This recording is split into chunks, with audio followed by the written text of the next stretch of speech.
más que comparado, o sea, cómo es el régimen de contratación. El orden de la provincia, de los libros y el orden nacional. Básicamente era el decreto 436 del 2000 como su procedimiento de elección. Se pueden ver ahí en Castaño. Castaño es la mayoría de los sistemas de selección.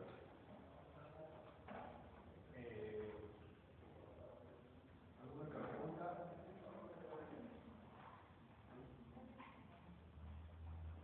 Bueno, vamos entonces a lo básico de que sabemos de otras materias, ¿no? Bueno, ¿qué es un contrato? ¿Qué es un contrato?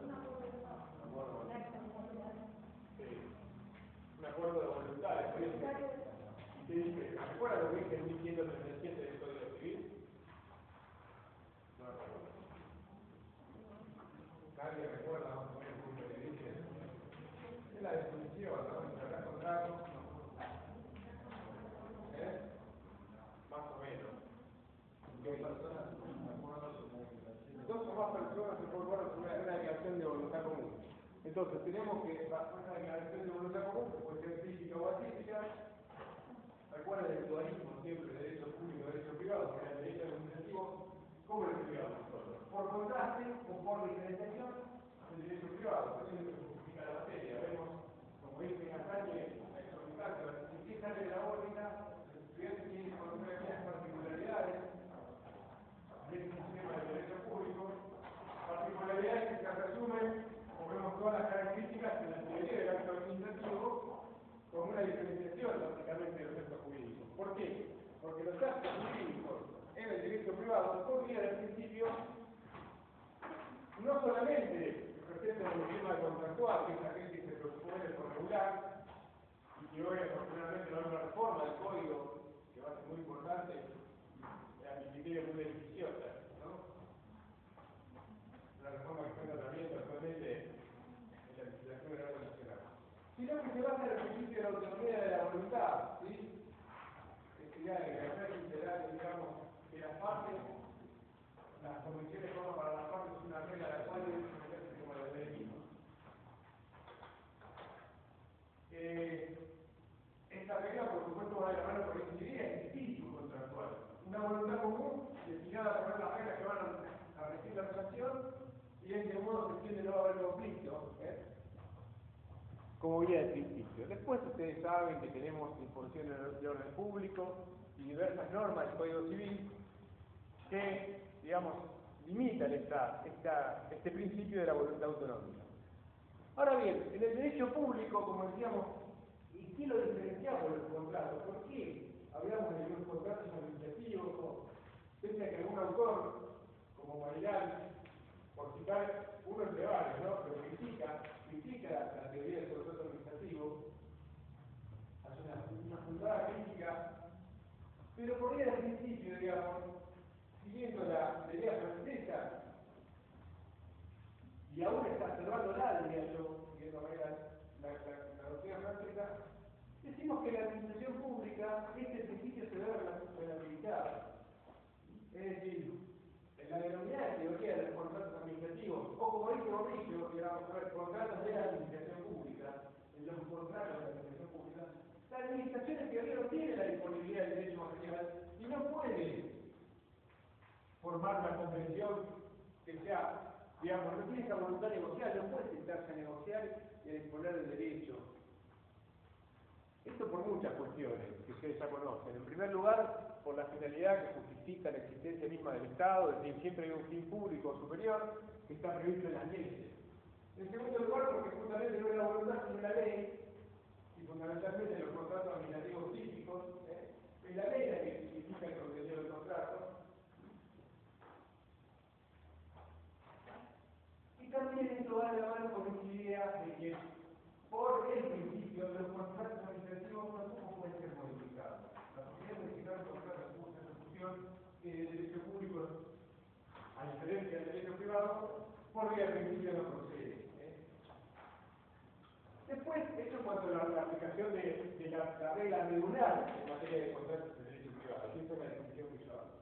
Luego tenemos la cuestión de los efectos del contrato. Este artículo, ustedes están enseñando el contrato, los contratos, ¿qué distribución de anticipo? ¿Se acuerdan? Es fundamental para el derecho, para la ley. ¿Qué contempla? Esa regla que resinteral exacta, ¿sí? Los contratos son expresiones de las partes, no los de los terceros. ¿Verdad? Esa es la principal esencia del contrato de derecho privado. Porque el efecto es la parte que se han olvidado. En el derecho público administrativo, los grandes contratos, por ejemplo, la concesión de servicios públicos, contratos que hacen los productores, generadores, transportistas y distribuidores de luz eléctrica, energía eléctrica, por ejemplo, tiene efectos sobre nosotros, sobre terceros, por ejemplo, el momento de determinar tarifas. Va a ser el contrato del marco regulatorio, que va a tener algunas previsiones, el contrato de concesión de obra pública, típico caso de las carreteras, se concesiona para construir un peaje, bueno, va a tener efectos sobre el usuario, la obra de tarifa, sobre ese contrato. Un tercero, la concesión, por eso también tiene un estudio específico, no solo lo que es la materia de la bolilla de lo que es servicios públicos, sino los contratos en particular. Una contribución, mejor decir, una obra que necesita el municipio para construir el asfalto, va a mejorar la situación de los rentistas y le va a atribuir al contratista el derecho de cobrar esto, es un concepto de contribución por la mejora de la propiedad, más allá de la voluntad del tercero. Eso es lo que dice la doctrina, entonces. Posibilidad de modificar, se lo referí. Y luego también el fin, el famoso fin. La causa fuente y la causa fin del contrato también estarían determinados por la ley o guiados por otros motivos. Es la diferenciación de esencia y después otras que tienen que ver con el sujeto, que es esta condición de un sujeto público, Estado nacional, social municipal, es que se ha desarrollado o elaborado una teoría del contrato administrativo, repito, sobre la base de la contratación civil, pero con algunas notas exorbitadas.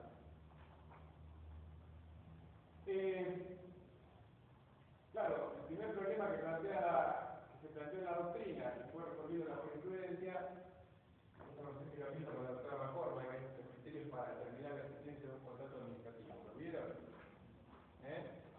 Claro, por el fin, por el interés, por los sujetos, por las cláusulas exorbitantes, es decir, los contratos administrativos contienen previsiones que serían nulas y varias en el derecho privado, algunos contratos administrativos. Pero Diego Gómez critica esta teoría y sobre eso lo voy a seguir explicando. Ahora bien, ¿cómo la aborda Gordillo el problema? Gordillo en realidad lo dice, bueno, yo no voy a hablar de contratos de derecho privado y contratos administrativos, como era la doctrina clásica, por ejemplo, Marco. Él dice, existen los contratos de la administración pública, lo que se podría garantizar así como en un sofá, en una media pista, es decir, según el ubica en un extremo de derecho privado y en el otro extremo de derecho público.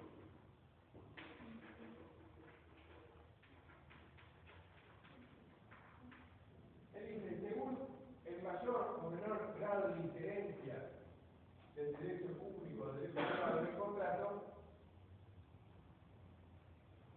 podemos ver qué tipo de contrato es, estudiarlo, determinarlo, pero él dice que en rigor todos los contratos que tienen la administración pública tienen algo de derecho público y algo de derecho privado. Es una postura bastante libre la de Gordillo realista. Él dice que hasta la compra de cajas chicas, supóngase que va a comprar el kiosco, el empleado administrativo dice, bueno, anda a comprar el kiosco con dinero de caja chica, la compra menor, dice, lo cual para cualquiera eso es un contrato de derecho privado, si no tiene nada administrativo, un empleado con dinero de Estado y compra un kiosco, con un almacén. Pero dice, después, por las normas contables, este gasto lo tiene que imputar. Significa que dejar sentado en un libro, dice, y el contrato puede llegar a estar observado en lo posterior, no son abolidos por algún organismo de control, que no lo del gasto, por ejemplo, que diga que el gasto ni siquiera, digamos, que no tenía causa ese contrato. Distinto de los efectos, ¿no? Entonces dice, hasta la menor, digamos, una compra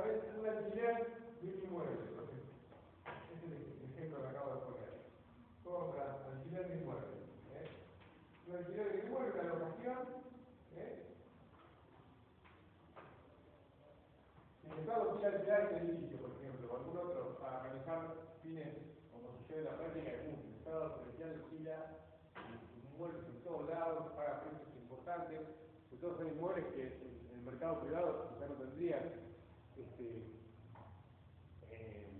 locatarios, ¿no?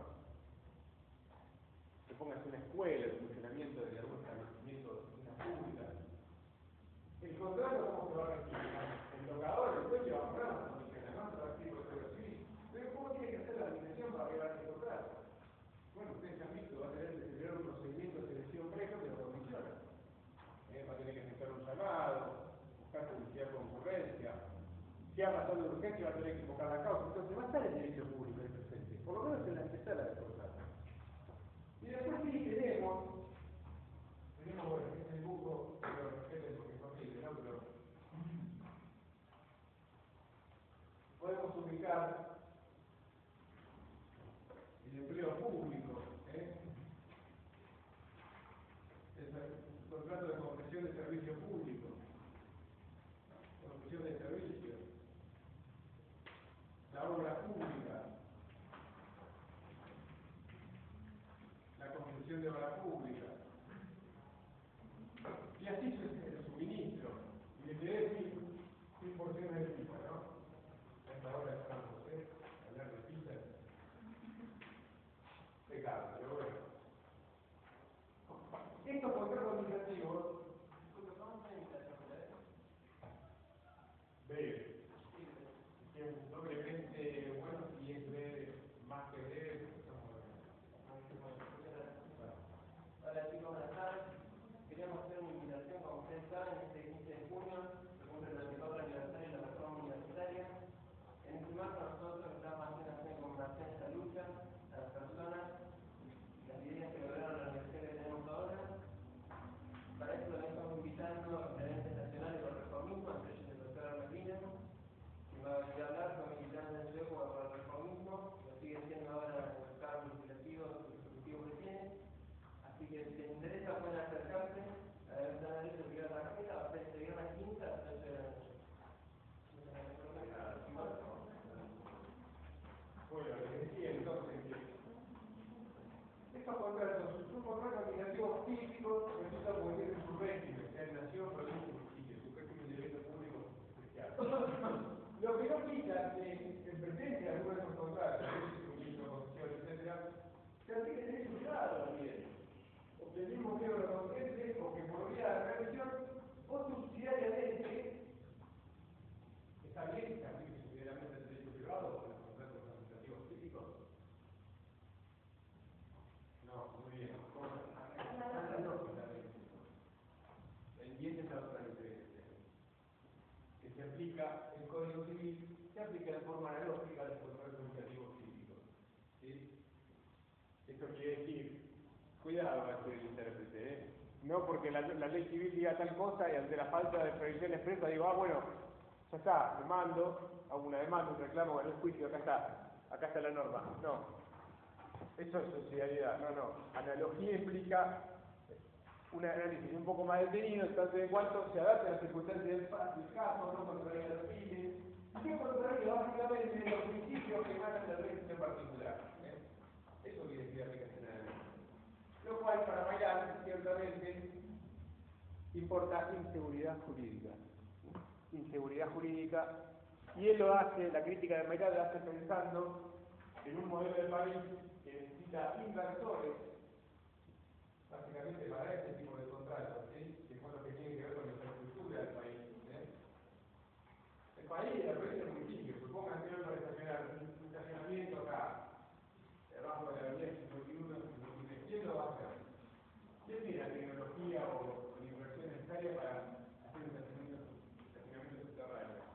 Y bueno, una empresa nacional o local o latente se va a tener que asociar con algún extranjero, pero el extranjero no va a venir, no va a traer las máquinas, el dinero, si no le dan lo que ellos denominan seguridad jurídica, esto es, instrumentos necesarios que le aseguren el cobro, no solamente de la inversión, sino de la inversión y la ganancia en un largo plazo. Eso es lo que en términos de inversión hace rentable el contrato. Esto es el pensamiento real, ¿no? es lo que hace rentable la actividad y lo que permite justamente el desarrollo y el crecimiento de la infraestructura. Estas ideas de Maigal, le diría que no están en la mano, sino que son docentes al espíritu que discutió la denominada reforma del Estado.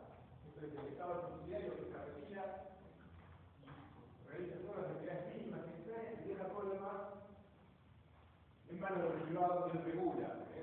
Regula con reglas claras, regulando las garantías de seguridad.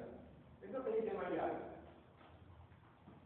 si el Estado tiene potestades o facultades en el contrato, tiene prerrogativas, es decir, si como sucede en la teoría de la República Argentina, recuerden que yo dije que el derecho administrativo en la primera clase era la búsqueda del equilibrio entre las potestades y prerrogativas, justificadas en los bienes públicos, y qué cosa.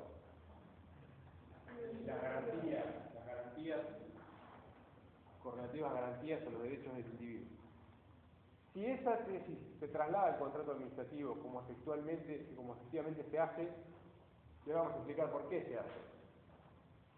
Y yo digo que así a secas, de forma genérica y doctrinaria, como lo hace Mágico, por ejemplo, digo que el Estado tiene, en el marco del contrato administrativo, tiene potestades, como es el ius variable, la posibilidad de modificarlo unilateralmente ahora en contra de la voluntad del contratista. En realidad, esta realidad está en las leyes y siempre se inserta en los pliegos. El ius variable tiene potestad sancionatoria, tiene potestad de dirección y control.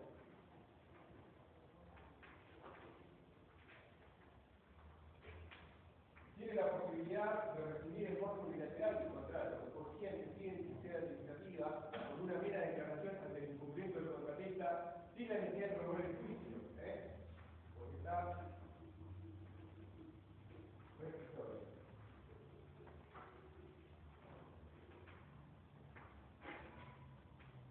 Tiene además la posibilidad de ejecutar la prestación ante la necesidad por un tercero con cargo al contratista del incumplimiento. Ante el incumplimiento y la necesidad de hacerlo, tiene ejecución por tercero. Ejemplo, proveedor de servicios del Estado, no proveedor de alimentos, no un tipo de pobre, que bueno, das un tercero, te cobra vos, aunque afecta la garantía para sostener, para solventar el cumplimiento.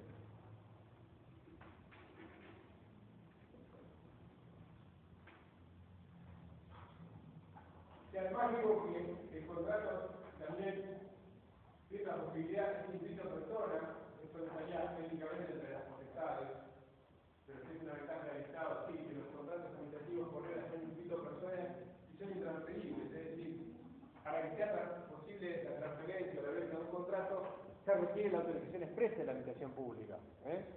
No es un mero derecho patrimonial como el derecho privado, no se puede ceder los derechos, hacer una cesión del contrato sin la autorización previa de la administración. Maigal de todas estas ventajas y uno a uno la va descartando, diciendo, bueno, esto en realidad está previsto en la ley, no es necesario que se elabore la ley general, en realidad muchas cuestiones pueden ser pactadas también en particulares, en el derecho privado. Por lo tanto, esto es innecesario, por eso dice que o es peligroso, dice, yo se lo pregunté para partir al escrito, ¿verdad? De la inutilidad o peligrosidad. O es peligroso, ¿y por qué es peligroso? Para él es peligroso porque todas estas notas que la doctrina las extrae con características generales comentando, por ejemplo, toma el Estatuto de Empleo Público, toma la Ley Nacional 1720 de Concesión de Bienes y Servicios, toma la Ley Nacional de Obra Pública, del 1034, etcétera. Es decir, toma cada régimen particular y ahí se trae una característica general, y es una inclusión general de la teoría del contrato administrativo. Pero eso llevó a autores, también a la jurisprudencia, a la Corte, básicamente, siguiendo a Mágico, a decir que los contratos administrativos tienen cláusulas exorbitantes implícitas. Y eso es lo que acerca a Maigal. Y cláusulas exorbitantes implícitas.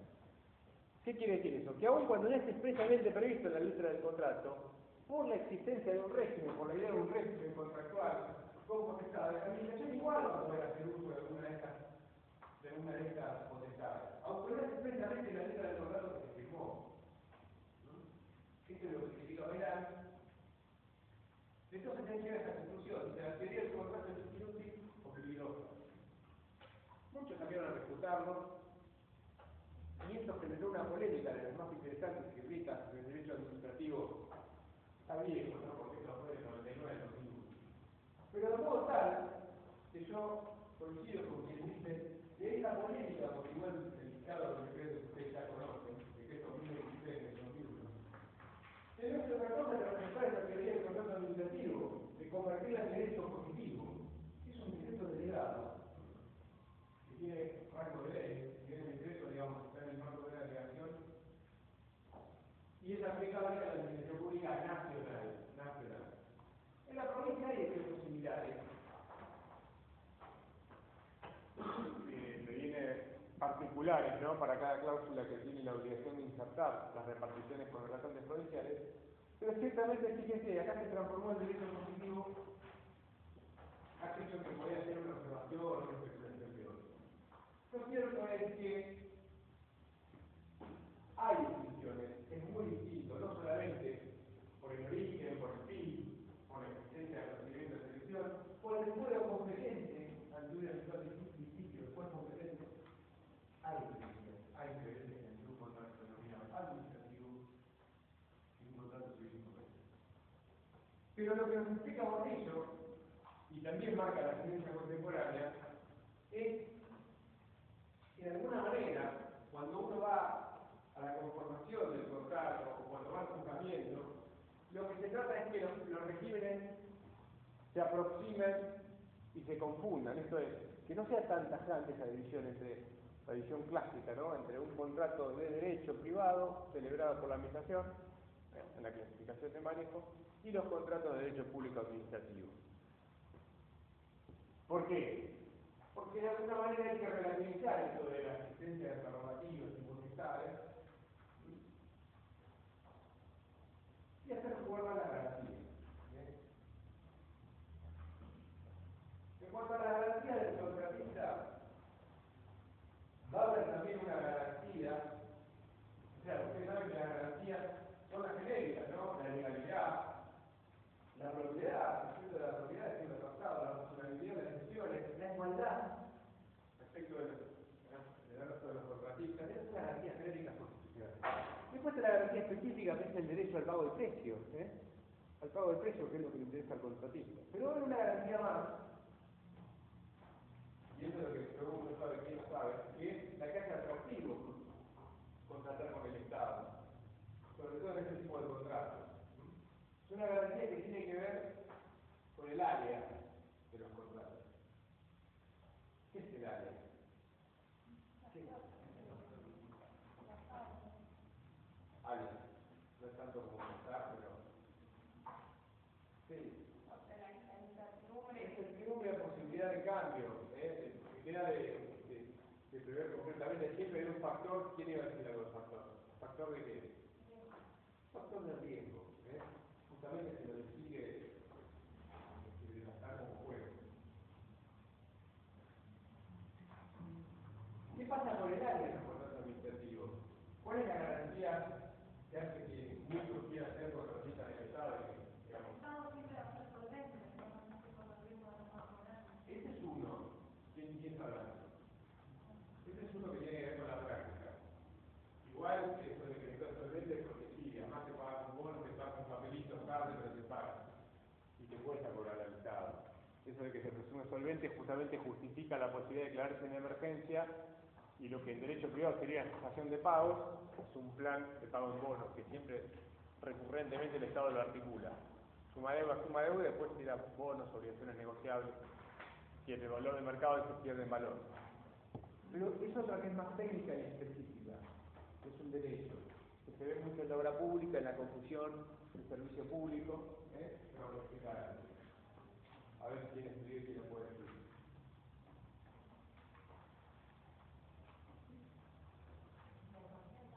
Sí, ¿qué quiere decir? A ver, ¿cuál es? El derecho se denomina al mantenimiento de la ecuación económica financiera del contrato. Algunos, como Barra,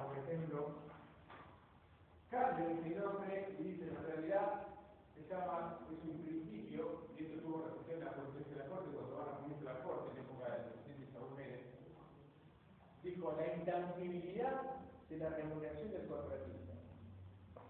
Fíjense, y esto también prendió la doctrina. Derecho al mantenimiento de la ecuación económica financiera o intangibilidad de la remuneración del contratista. En estos términos futboleros que quedan de la clase, es decir, le dicen a esta vos haces lo que quieras con la valía para porcentaje, cambialo, no me paguen, suspender ahora, pero a mí me van a dar lo que corresponde. ¿Y cómo lo podemos comparar esto con el derecho privado? Lo podemos comparar, si recordamos, exactamente, o partimos de la base de qué es lo que regula el 198 del Código Civil. Sí, dicen los contratos deben celebrarse de buena fe, pero después, ahí, el 198, la reforma de la ley de secreto, se incorpora la denominada teoría de nivel previsión. ¿Qué quiere decir? A ver qué me recuerdo más o menos con las palabras técnicas del código.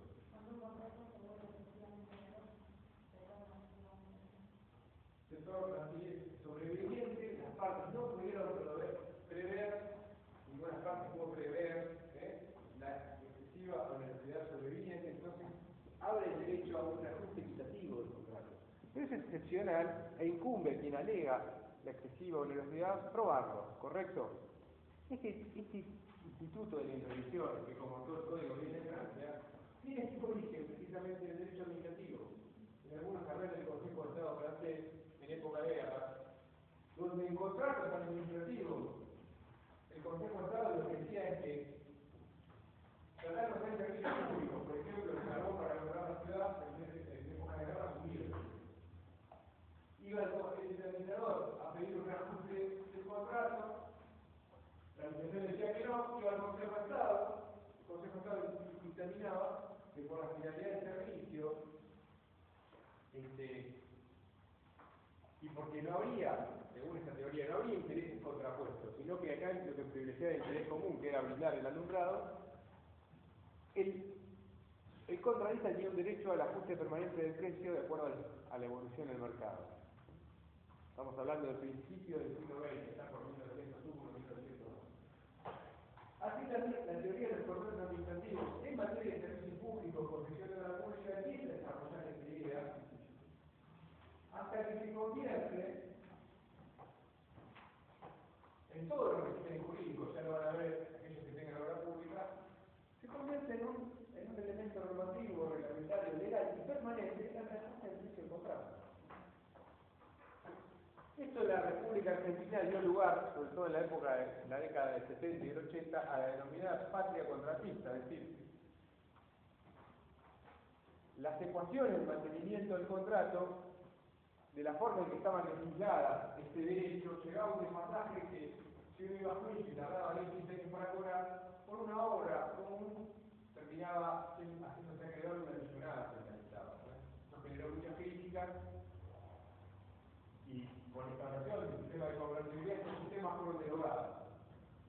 Pero parte de esta idea es una idea justa, son las formulaciones justas, razonables, es la idea del mantenimiento de la ecuación. ¿Qué es una ecuación? Yo para matemáticas soy malo, pero X, supongamos que es igual. Claro, supongamos que es, digamos, el valor del precio del contrato, no sé, pensemos en, claro, en un peaje, pensemos en la concesión de la República que protege el Metro de Buenos Aires, ¿verdad? Se aumentó y se volvió a estar, claro, el precio del peaje. Supongamos que el valor de la retribución del contrato de peaje es igual a monto de la inversión,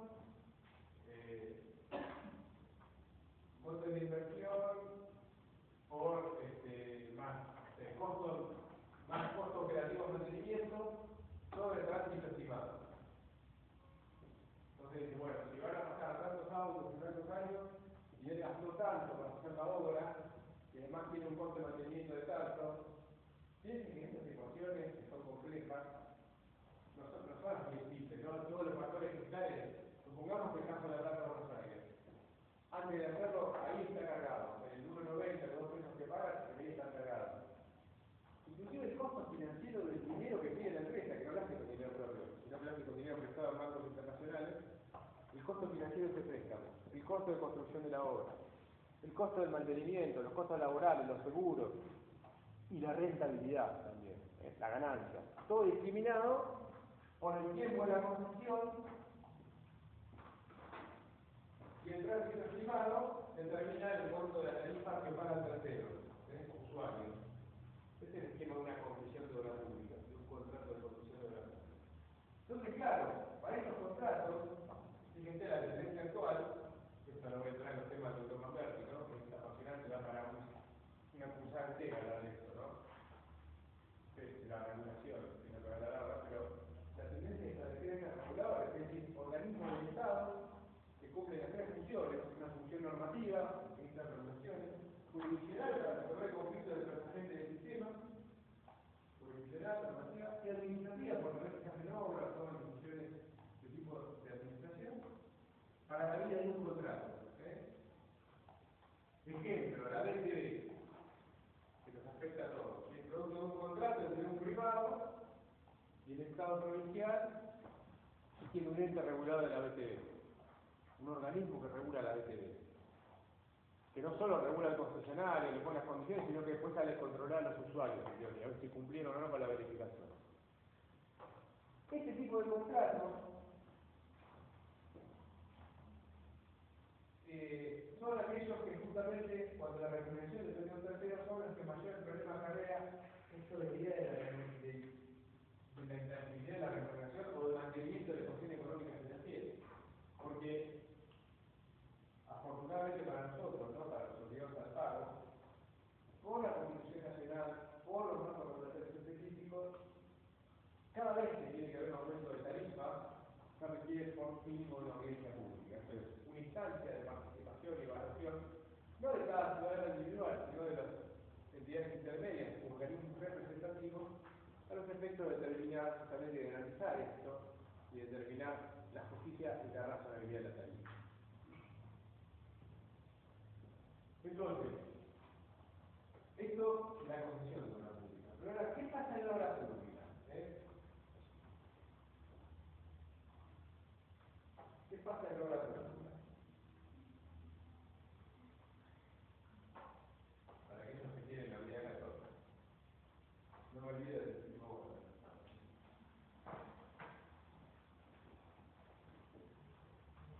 ¿Cómo es un contrato de obra pública? A ver, ¿qué es una obra pública? ¿Quién lo puede decir? La obra pública, en principio, es más sencillo. Tiene un régimen análogo. Hay un contrato del Código Civil que se aplica de forma analógica. ¿Cuál es? A la obra pública. ¿Ustedes qué creen? Prestación de obra.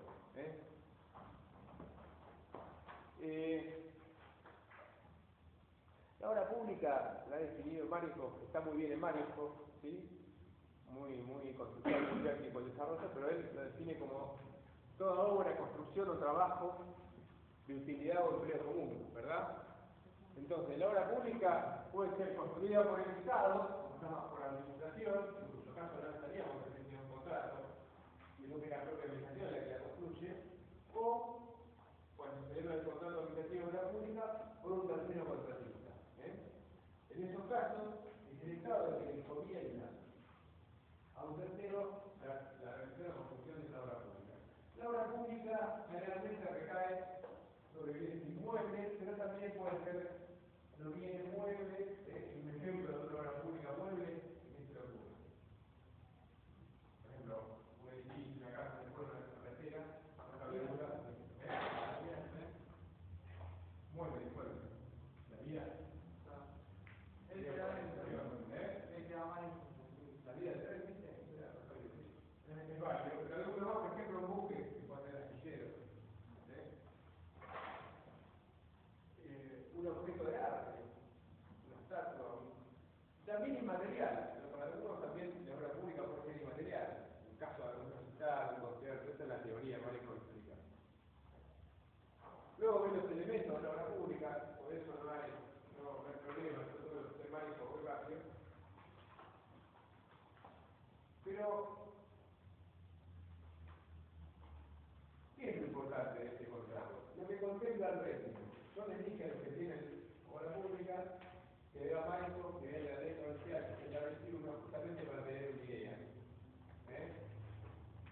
Allí está el temático hace el desarrollo de la ley nacional, la vieja ley nacional, la ley 13.074, que es la ley nacional. Y hay una diferencia sustancial.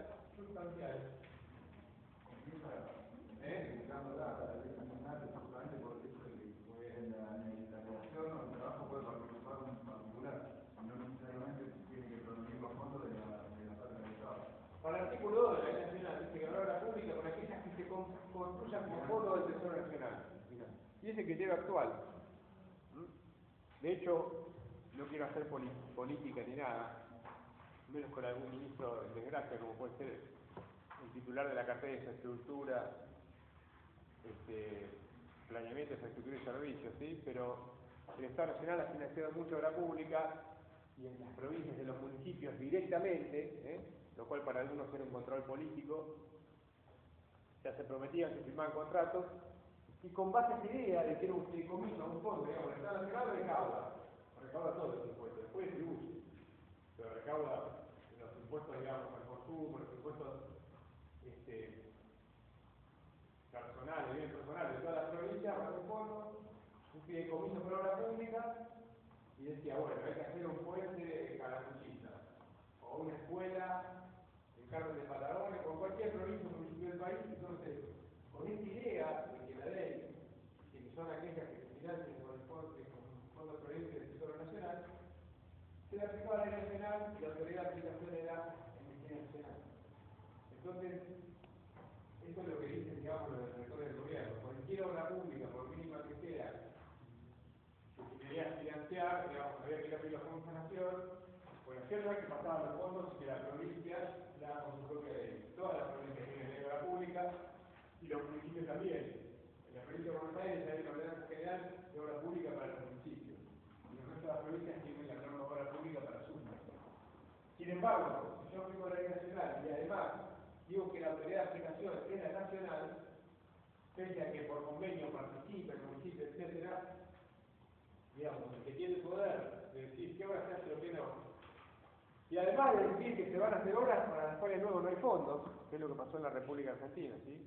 Se comprometieron obras, que se hacía la cuenta de la cantidad de obras, kilómetros de autopista, escuelas, pero después con la inflación y con la merma de la recaudación no se pueden hacer todas las obras que están comprometidas. Y eso generó problemas políticos serios al gobierno, ¿no? Sobre todo difiere con los intendentes, o la otra cuestión que es, bueno, tal o cual hace o no hace la obra. Pero bueno, poniendo lo teórico, lo académico, esta ley dice que son obras públicas que se regirán por la ley nacional aquellas que se realicen con los fondos del Tesoro. En cambio, la ley provincial tiene una definición mucho más académica, más clara si quiere, y nos dice que obra pública en toda construcción, trabajo, etcétera, la utilidad común, que sea construida con fondos públicos o privados, pero igual sea realizada por organismos públicos o por personas jurídicas privadas. Buena expresión, ¿verdad? Es decir, no hay todas las posibilidades. ¿Y qué es lo que va a calificar entonces? Si la posibilidad es amplia, según el régimen, la obra va a ser pública en la provincia de Buenos Aires cuando el contrato se lo disponga. Digamos, si hay una decisión de la autoridad provincial, o del mejor dicho, del ente contratante, y se está generalmente previsto en el pliego del contrato, se da la aplicación la ley y todo el régimen, porque cuando decimos ley hablamos de reglamentación y distintos regímenes, entre ellos los regímenes de actualización, que hoy en día están muy en boga, tan importantes con la situación que hay, los regímenes de actualización del precio de la obra. Esto que tiene que ver con el mantenimiento de la economía económica. Si ya se lo digo, actualmente reciben el nombre de redeterminación de precio. Redeterminación de precio. Entonces, el contrato de obra pública va a estar regido por la ley, por el reglamento, por el pliego y por el instrumento colectivo. ¿Qué formas hay de cotizar la obra? Manifold denuncia 3, eso véanlo, a ver aquellos que estuvieron leyendo. Ajuste alzado, coste costa y unidad de medida. ¿Sí? Esto sigue estando vigente. Yo puedo decir, ¿Cómo hace el Estado para controlar una carretera y una construcción de una escuela? Dice, bueno, ¿cómo vamos a cotizar el precio? Le puedo decir, te voy a pagar tanto el metro cuadrado. ¿Este qué sistema es? Digo, te pago tanto el metro cuadrado. Mira, le digo. Digo, bueno, por un lado te voy a pagar lo que vale la construcción total de los materiales, y por el otro lado vamos a pagar mano de obra y ganancia, coste y costa. El coste de la obra lo trimestral y por otro lado el coste y las costas, que serían la rentabilidad o la remuneración del contratista. Y el ajuste alzado, ¿cómo es? Claro, por obra terminada y se ajusta, actualmente en base al mecanismo de remuneración de precios, que básicamente es un decreto, esto solo tiene información, no es lo que no sepa, pero es el decreto 23.021.13.02, que después estuvo modificado por un decreto modificado por distintas leyes, pero que es un régimen complejo de ajuste, porque ahora tenemos la inflación genera algunos proyectos de tipo jurídico por parte de todos los que, digamos, los representantes del Estado, y genera una actividad administrativa importante, porque, lo explico para que ustedes sepan, más o menos así. Esto está tomado en régimen nacional, ¿sí? Cada rubro o ítem del precio de una obra tiene lo que se llama valores de referencia, ¿sí? Porque está... a la unidad de medida, no a la simple, vale. en conjunto. O sea, se determina el precio de cada parte y esto determina el precio total. El precio total, sí. Muy bien. Decía, ¿cómo es ahora? Se lo voy a explicar a usted la creencia como todo lo que estoy diciendo. Supongamos que para construir una escuela, ¿no? Todos los materiales que se hacen emplear, la arena, el cemento, la viga, la abertura, los pisos, las zonas hombres, cuanto mayor grado se hace mejor, se pueda dedicar cada elemento de la obra, va a estar cotizado en un precio original, al momento de dar la contratación, y se va a poner un índice de valor de referencia que se podrá ajustar con el transcurso del tiempo. Cuando el contratista cree que la suma global de todos los índices de valor de referencia de la obra supera X cantidad, actualmente primero en un 10 a un 5%, supera un 5%, nace el derecho para que pida la administración, la revisión del precio global de la obra por lo que falta. Supongamos, acá se contrata, ¿no? Se determina que el precio del desglosado que dicen es X, no es 100. Yo empiezo a ejecutar. Cuando hay una inflación superior al 5%, es decir, cada vez vamos, tiene que absorber el 5% en contratista de la pérdida de la inflación. ¿Qué hace? Paga el precio. Lo que haga el precio de la pérdida, ¿verdad? Por eso el Estado siempre contrata más caro.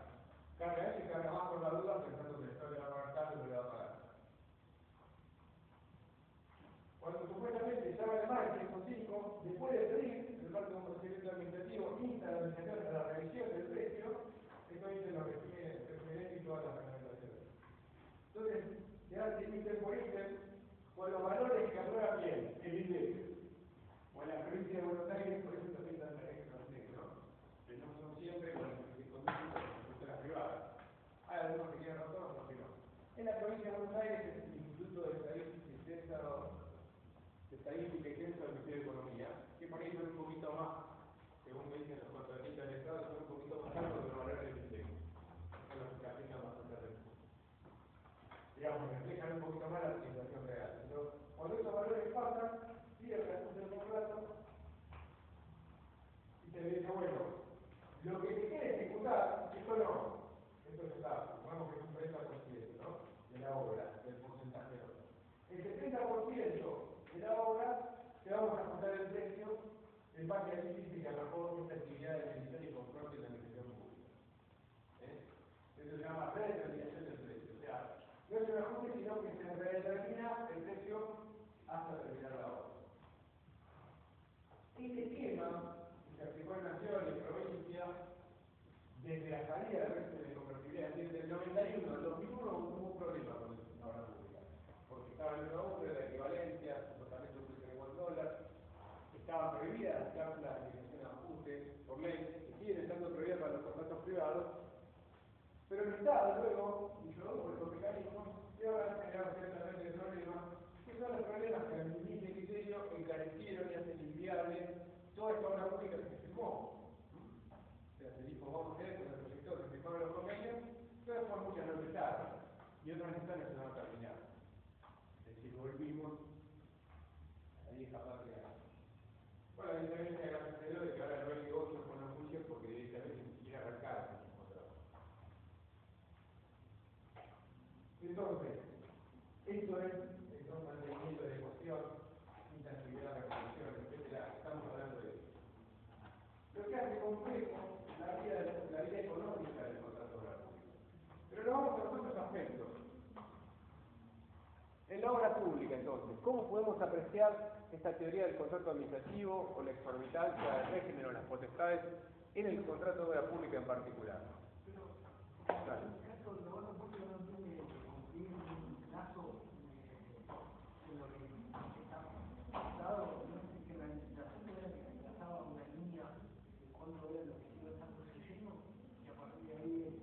No, perdón, los contratos tienen plazo de realización. Todos los contratos tienen plazo. Y ahora vamos a ver. ¿Qué pasa, por ejemplo?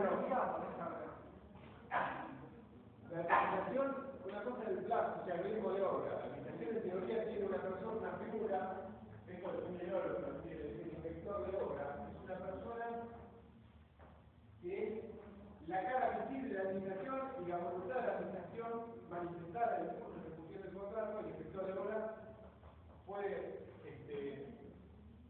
justamente, tiene la obligación de hacer cumplir el contrato. A veces la justicia tiene que dar ayuda o no. Eso, por supuesto. Porque ¿qué pasa si se atrasa con los plazos? Yo tengo una pregunta por ir a estudiar de la pública, pero los que estudiaron, ¿qué pasa si se atrasan en el curso de ejecución, en el ritmo de ejecución del contratista? La administración lo puede sancionar, Está previsto en la ley, en el reglamento, se aplica sanciones. Entonces, le aplica sanciones. Primero, lo que hace es intimarlo mediante una orden de servicio. Eso véanlo. ¿Qué es la orden de servicio? La orden de servicio es una manifestación de la voluntad administrativa. Sería asimilable a un acto administrativo para algunos autores. Exactamente. Hay un libro de obra, el cual se registra, la orden de servicio es digamos, el elemento formal que tiene el inspector de obra para materializar las instrucciones o las manifestaciones que realiza el contratista. Estas pueden ser autorizatorias, por ejemplo, si le dice, bueno, pare la obra porque surgió una dificultad material imprevista.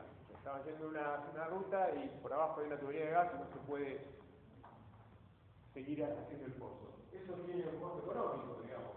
El contratista va a reclamar por los días de demora, va a costar el costo adicional, porque va a tener que ir a contratar a Gamusi y tener otro gasto, hacer un estudio. Entonces, todo eso es la vida económica del contrato incide y las órdenes de servicio acá cobran importancia, porque al momento de reflejar esas situaciones, e imaginen que hay un conflicto, tiene una relevancia importante. Sobre todo cuando también tienen que ver con actitudes sancionatorias por parte de la administración. ¿Sí? Lo intima, por ejemplo, a la reanudación de los trabajos. Bueno, si no está la orden de servicio, la intimación nunca se realizó. ¿Son impugnables las órdenes de servicio? Sí, son impugnables. Supuestos que hasta sean iniciativas por la y hay algunos supuestos que han trascendido a hacer impugnación en la justicia de una orden de servicio. O sea, el principio no es un acto administrativo, sino que es un acto de administración, que es una jerarquía inferior, pero representa una manifestación de la voluntad administrativa. Entonces tenemos la figura del inspector de obra y después hay mucho para decir en la obra pública, pero así a grandes rasgos,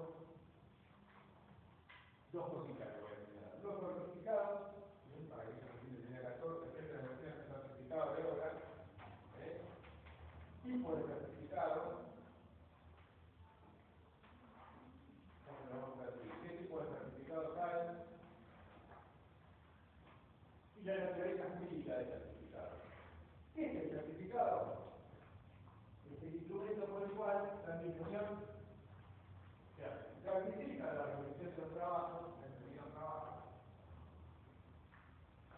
y documento crédito.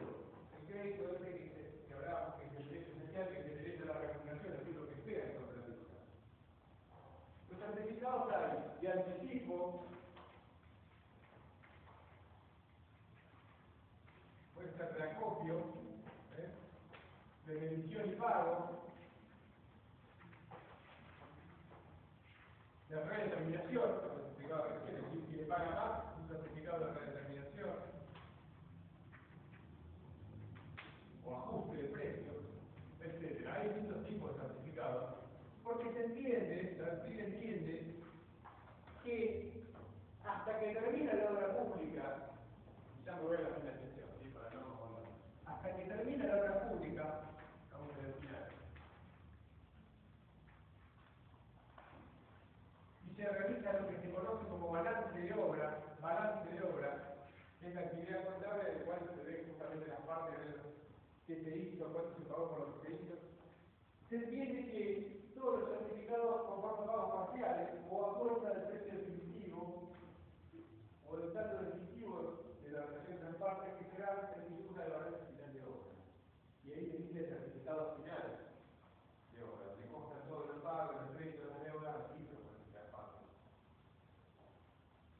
Sin embargo, fíjense, como vi al principio, hay un punto del programa que dice fundamento de los registros.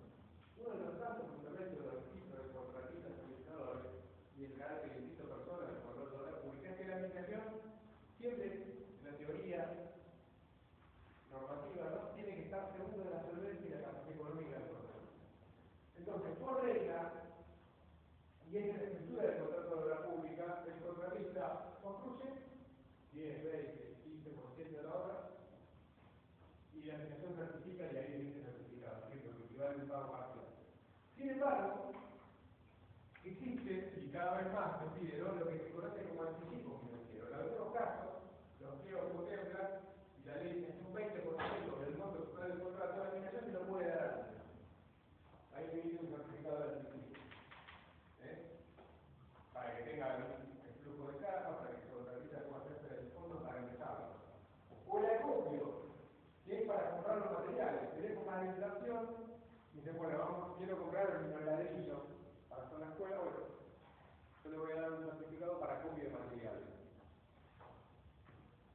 Después está esto que decía que es el regular y ordinario, que es el delicado. Pero ¿qué pasa con todos estos certificados? ¿Qué es todo? La doctrina debatía, y bueno, si era un instrumento público, si era un acto administrativo. En realidad, no es otra cosa que un instrumento que documenta un crédito. Y el problema de la idea teórica respecto a los certificados, siempre se teoriza más que era un conflicto de paso, ¿verdad? Es la naturaleza jurídica para ver si el certificado puede ser cedido. Esto es, el contratista que recibe el certificado, ¿qué hace con este? Lo puede cobrar si el certificado lo habilita, dice a 30 días en Banco Provincia, va y lo cobra. O también lo puede, como sucede muy a menudo, sobre todo por ser importante, poner en garantía, es decir, muchas veces va a buscar financiamiento con el certificado. Por ejemplo, le certifican por, pongamos una obra de 100 millones de pesos, el certificado de anticipo el 20%, ¿sí? Es mucha plata, ¿no? Pero no se la puede pagar al Estado, pero está certificado. Entonces, ¿qué hace? Un banco deja eso como garantía y pide un préstamo de 2 millones de pesos. ¿Qué pasa si el garante tiene que hacer efectiva, ejecutar la garantía? ¿O qué pasa si pide el plata y lo vende el certificado? Porque bueno, se lo vende ahora 29 millones. El otro esperará, cobrará 1 millón más todo el tiempo, pero lo vende un valor más bajo que el valor nominal, pero quiere dinero en el mercado. Esto es común. Bueno, la jurisprudencia y la doctrina lo que dice es que el certificado puede ser cedido, y esto es importante, puede ser cedido, pero la cesión es válida desde el momento en que se notifica a la administración comitente. Esto es, la cesión de los certificados tiene validez en el mismo momento en que es notificada a la administración pública.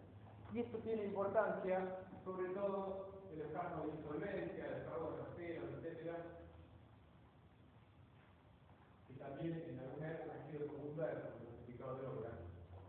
Porque supongamos que la administración, digamos, que la empresa está cumpliendo y por la mitad del contrato no le conviene, no quiere cumplir, la administración lo sanciona, o cae en insolvencia, porque debe impuestos nacionales, provinciales, y inicia juicio para concursos, etc. Entonces, con los certificados, ¿los puede cobrar?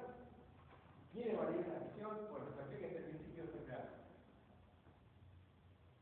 Se notifica la acción, esto dice más o menos las regulaciones. Si la administración pública, una vez notificada la acción, no realiza observaciones, transcurrido un plazo, que estará en el pliego previsto, la acción tiene validez. Y bueno, quien se presenta al cobro como funcionario tendrá el derecho a cobrar, ¿verdad?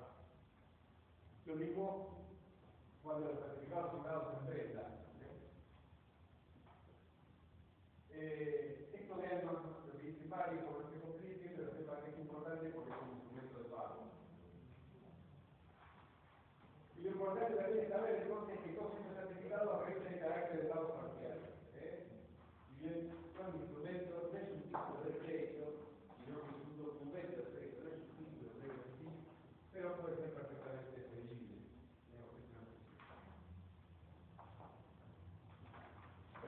Vamos al final, desde otro aspecto, no el económico, sino el jurídico. Una de las características de la obra pública, que la diferencia también, que lo diferencia con la concesión de la obra pública, son aquellas regulaciones que tienen que ver con la responsabilidad por la guarda. Y ustedes saben esa regla de que la regla del Código Civil de que las cosas perecen en manos de su dueño, aplicable a los contratos, no se modifica en el derecho administrativo, en el sentido de que la obra pública, digamos, si por causas imputables al contratista durante la etapa de construcción sufre algún deterioro o menoscabo, en teoría el contratista va a ser responsable. Digamos, no por casos fortuitos, fuerza mayor, pero sí, supongamos la construcción de un barrio que no tomó las medidas, nunca ha resultado, siempre medidas de medio, obligaciones de medio, ¿sí? Nunca ha resultado. Piensen en un barrio, también en una obra pública, digamos, actual también tiene que ver con la construcción de la vivienda, es un rubro muy importante de la pública, construcciones de vivienda.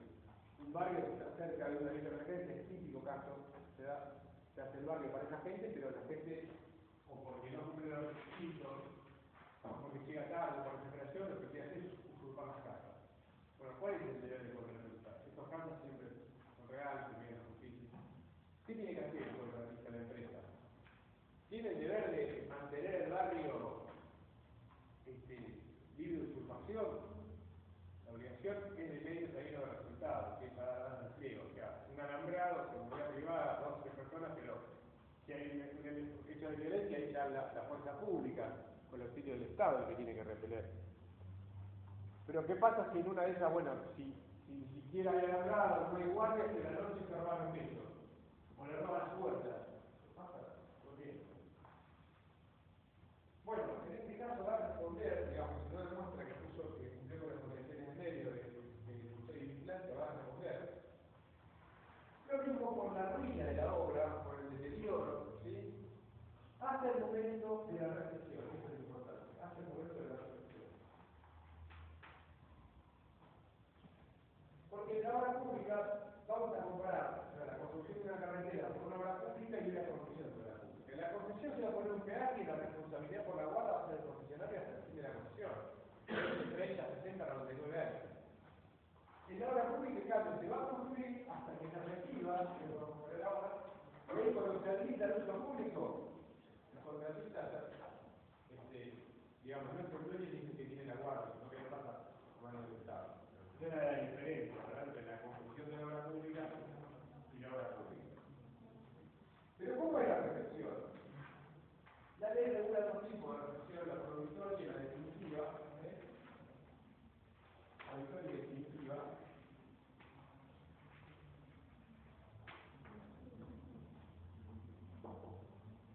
Y en ambos casos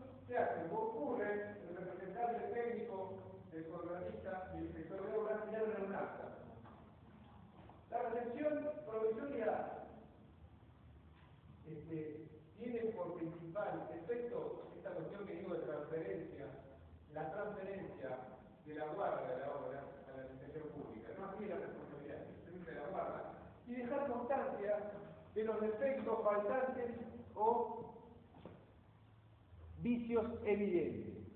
Supongamos, bueno, hacen un recorrido y dicen, bueno, esto, mira, no, este marco le falta la pintura, o está mal puesto, hay una anomalía acá, esto no se ajusta a pliego, se deja constancia en el acta de recepción provisoria y deberán ser subsanadas por el contratista. Eventualmente se le puede aplicar alguna multa o algo por incumplirlo fuera del plazo, entonces va a quedar documentado el acta. Se le pide por efecto transferir la guarda y aquí empieza a correr un plazo que siempre está determinado en el pliego y en el objeto del contrato, para la definitiva. Sí, puede ser 180, 300, 300 días, el tiempo importante de la obra será de 2 años. El transcurso del plazo entre la recepción provisoria y definitiva tiene el siguiente efecto. En primer lugar, que la administración pueda detectar aquellos vicios no aparecen en los vicios ocultos, y además durante este plazo, y esto es fundamental, no se devuelven las garantías.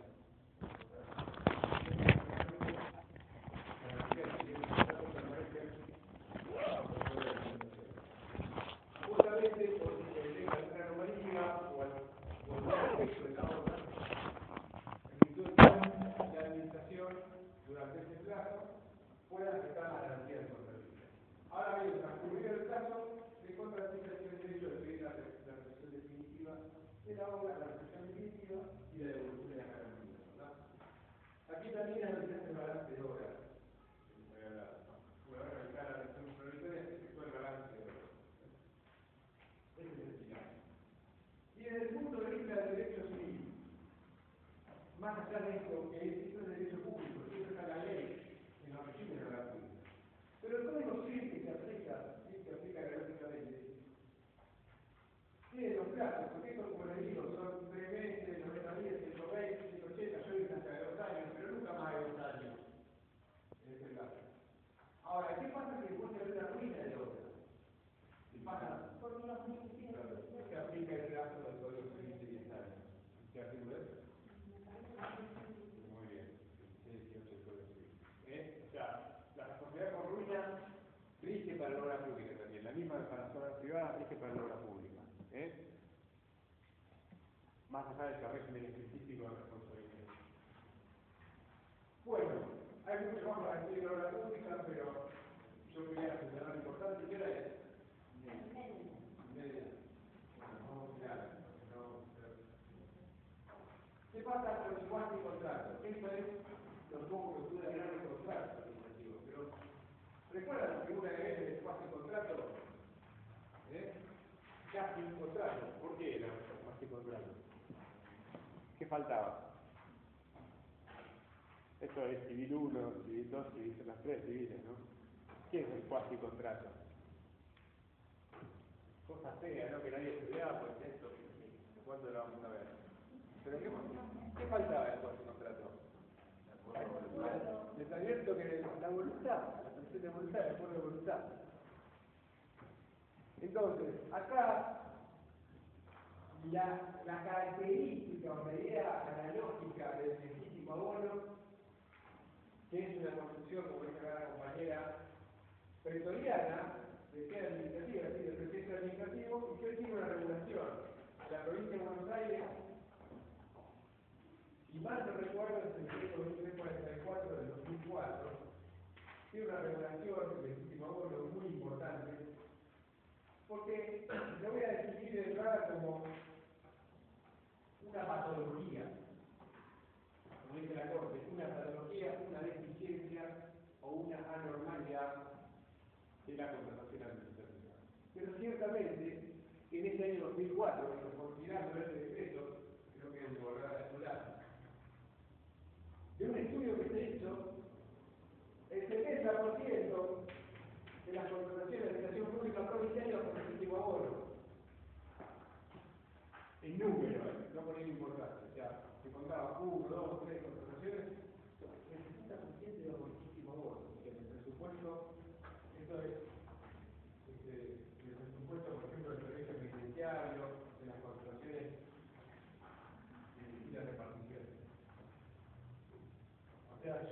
dice que un ministerio, no, esto no era total, era un ministerio, que está investigando, yo no puedo decir que algo es anormal si el 50% del presupuesto se ejecuta por esta línea. ¿Y cuál es la idea del legítimo abono? Justamente es legítimo que se abone por alguna prestación recibida por parte de la administración, aun cuando no se ha habido contrato, porque los contratos administrativos, como toda la actividad de derecho administrativo, es esencialmente formal. Entonces, típico caso de legítimo abono, ¿cómo te ha hecho? Un remis para llevar al funcionario o para traer adelante a una conferencia. Seguramente para el remis.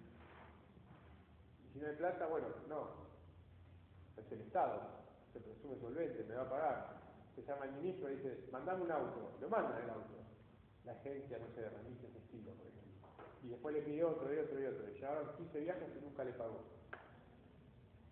O, por ejemplo, se acaba la licitación, y estos son los mayores casos, ¿no? Que además lo justificaban. Servicio penitenciario, se acaba la carne, se acaba el arroz, se acaban las pastas. Bueno, la población carcelaria, mandame la carne, ¿no? ¿A quién se lo piden? Y se lo piden a la Fiscalía General de una licitación. Pero no hay tiempo para hacer los pliegos, llamar a la licitación. Hay urgencia, ¿por qué no haces una contratación directa? Y bueno, porque eso también lleva un expediente, y entonces, mandame la carne, después vemos cómo te lo pago. Esa patología se había transformado en algo habitual en la administración pública, porque siempre se admitió bajo esa figura de legítimo abono, por el fundamento de que de otra manera, extinguiendo el requerimiento sin causa por parte del Estado, se admitió que es legítimo que se abone como aquella recepción que se recibió. Está pensado para otros supuestos, pero si lo repito, en el 2004, sobre todo del 2002 al 2004, con la inscripción que había y con el pasaje, con el salió del sistema de 1 a 1, digamos, nadie se debería confeccionar los presupuestos, nadie se debería ofertar.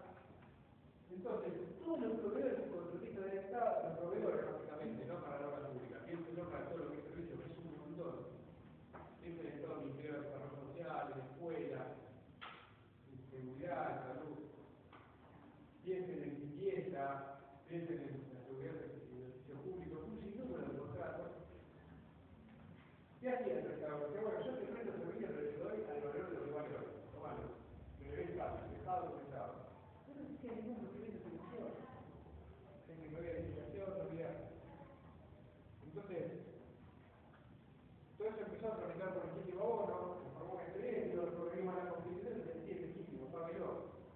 ¿Y qué se estudiaba? La necesidad de la prestación, que el funcionario era responsable, y que el precio pagado se correspondía con el precio de mercado. Esto es fundamental, que era el precio de mercado. Precio de mercado, la idea de precio de mercado supone una ganancia. Razón es lo que les digo. Yo digo, bueno, ¿cuánto sale un viaje de remis de acá a Ezeiza? Y bueno, te cobra entre 260 y 300 pesos. Pagó 280 y el precio de mercado. Está bien, pero tuvo ganancia la gente de viaje. ¿Cuánto sale el kilo de manzana? Hay una ganancia en el mercado. Eso es importante. Claro, eso tiene que formar una patología donde todos los administradores decían, va a tardar, pero va a cobrar. Se han tenido que ver parado y le van a ganar con los intereses, por ahí va a poder cobrar con intereses. Entonces, hay que hacer una licitación, pido las cosas, total, porque carrera de proveedor. Este decreto, quiero que vean, yo se lo voy a poner en internet, voy a ver este número. Lo que hizo fue establecer en el 2004 que no se podía pagar más en la provincia de Buenos Aires prestaciones por la vía del legítimo abono sin un decreto del gobernador. Y que además, si no estaba justificado la necesidad de solicitar la prestación por razones de urgencia y por imposibilidad de seguir los trámites ordinarios y habituales para la contratación administrativa, esto es los procedimientos de elección de la unidad 13, el mismo acto que ordenaba el Estado tenía que ordenar un sumario administrativo al funcionario que había requerido la prestación. Es decir, fue como un reto que se lo basta, se acabó.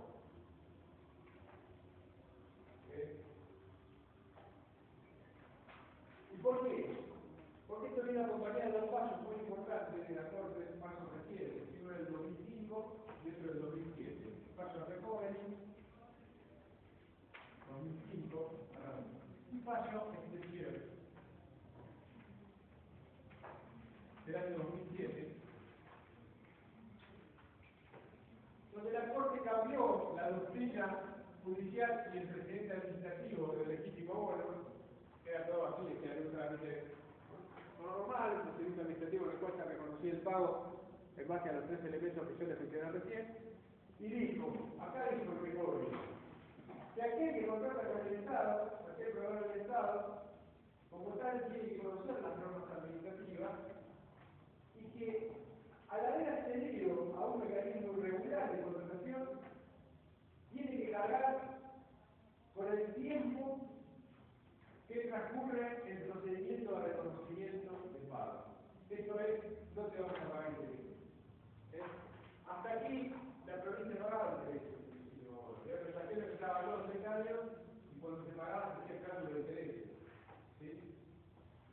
Entonces acá lo primero que se dijo es, se calificó de irregular el procedimiento y la carga, digamos, por haberse efectuado una prestación bajo un régimen irregular para el Estado, aquel que es proveedor, sobre todo en el caso de Recovery, es un proveedor inscrito en el registro de proveedores, con lo cual dice, usted tiene que conocer el régimen jurídico que le cabe. No puede decir, no es mi culpa. Si usted hizo esta prestación, tiene como carga tolerar la demora del procedimiento administrativo para el cobro, no le puede que reclamar interés. Y acá la Corte dio una vuelta de cosa mucho más importante, buceó, que es el más fíjate, por cierto, que todavía lo voy a poner en el último vuelo, pusieron el fundamento del instituto, que por el contrato dice que el fundamento es el requerimiento sin causa. Dice la Corte que el fundamento de uno de los dos citas, dice el fundamento del requerimiento sin causa. Entonces, el Estado provincial y los municipios, lo que le van a tener que pagar, la Corte Provincia en ambos casos, lo que le van a tener que pagar a aquel que recibe un legítimo abono es solamente aquello que salió de su patrimonio. Es decir, ni siquiera la ganancia. El daño de repente. Con lo cual, si uno ve cualquier abogado que representa, digamos, que asesora o que tiene como cliente a un proveedor del Estado y leyó este fallo, lo primero que le tiene que aconsejar es cuidado con este legítimo abono, porque solamente le van a pagar a aquellos que puedan acreditar que se debe de patrimonio. Digamos que con esto como que se terminó el vendaval o el festival del legítimo abono que se ha producido en la provincia. Repito, no es que se les ocurrió todo decir, bueno, no apliquemos la ley o pensando inclusive que no hay corrupción, que la hay en todos los ámbitos, ¿no? Pero o amiguismo corrupción, es decir, contrato que yo quiero, porque esto sería para eso el sistema abono. O sea, yo contrato que quiero, aun cuando pague lo que corresponde, y dame, total después hago un procedimiento sin selección, ¿verdad? Sin licitación. Sino que, repito, se había dado por una circunstancia que tenía que ver con la salida del régimen de convertibilidad y la incertidumbre económica que había. Entonces, en 2002 a 2004 se transformaron en una regla y las reparticiones ni siquiera se preocupaban en funcionar pliego. Total, se pagaba, se reconocía interés. Bueno, esto hizo cambiar la situación. Lo importante entonces que sepan es, vale por qué explica lo del estimador, lo que es con la teoría, con lo que es, y tienen idea cómo funciona la práctica y en la teoría. Y esto más yo voy a decir un poco para que quedó claro el estimador entonces. Porque es una pregunta que dice, sí, voy a poner más fácil entonces, para que lo vean. Ahí lo que voy a poner el libro, el decreto y los pasos, ¿no? El decreto también te voy a poner el decreto y los pasos para que lo respondan. Bueno,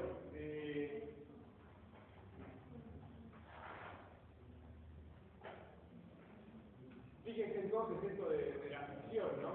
La ficción que representa, porque es idea formal de que toda contratación administrativa que no se realizó por los procedimientos de selección, sea licitación pública, privada o contratación directa misma, se requiere un procedimiento, tiene que abrir un expediente, pedirse el presupuesto, citar el acto administrativo, etc. Es decir, toda prestación que se requiere para el derecho público provincial y también en la nación, que es una posibilidad, no es contrato. No es un contrato legítimo que sea bueno, pero a lo que es la jurisprudencia actual, para que no exista una realización de esa obra. No puede haber deducción, no puede ganar. Entonces, bueno, se trata de sancionar ese tipo de prácticas. Yo no sé si está bien o mal. Yo hago la misma crítica, la misma observación que me tenemos ustedes. Me parece que lo que no va para más es el procedimiento escriturario. Aquel que trabaja en la administración va a entender lo que estoy hablando. El que no, por ahí, diga que esas palabras no le resulten tan importantes. Pero me parece que no va para más el procedimiento escriturario tal cual está instrumentado en la provincia, digamos. A veces las contrataciones llevan mucho tiempo. O sea, llevan más tiempo. Por ejemplo, un mes puede ser una eternidad para una repartición administrativa, o las necesidades que tiene que satisfacer. Para otra no, para un contrato sí, un mes, 2 meses. Entonces a veces llevan tiempo y bueno, hay que buscar otros mecanismos, otros sistemas. Bueno, estamos, preguntas, dudas, comentarios con respecto al parcial, la cruzada, etc. ¿Cuándo toca entrar? ¿Se armó? ¿El que viene? Y nosotros tenemos pasado bueno.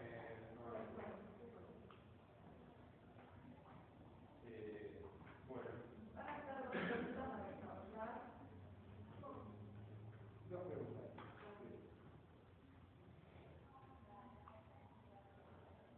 Acosta, Florencia, Álvarez,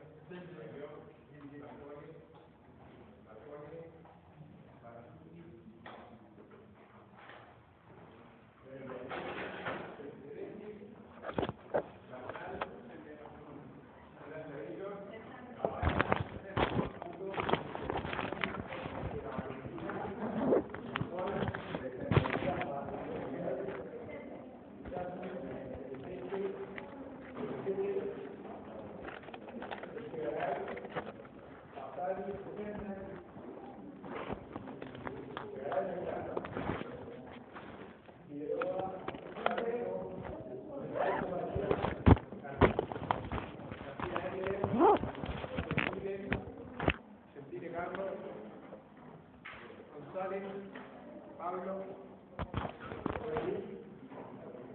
Corelí Francisco, Guzmán, Aristegui, Jacob Ignacio,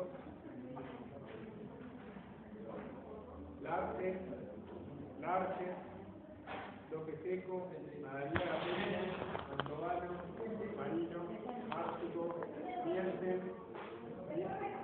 Pascuales, Peña, Pérez, Quiroga, Radi, Alén, Rossi,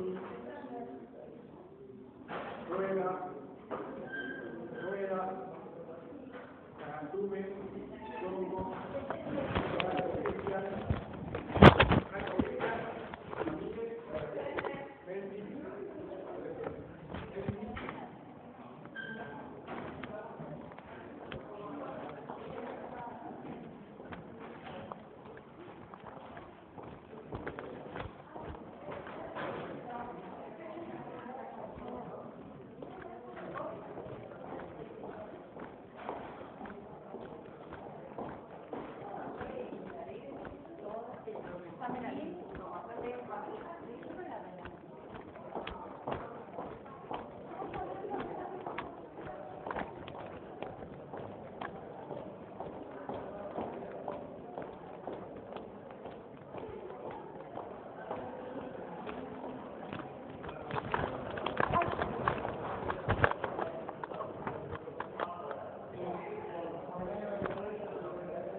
estudiando algo vos ya, o no? ¿Venís estudiando algo? ¿Qué administrativo? Tenía la idea de presentarme mañana, ¿Miércoles? a la mesa libre, porque no estoy cursando. ¿Qué te estás usando? No. Bueno, suerte. Gracias.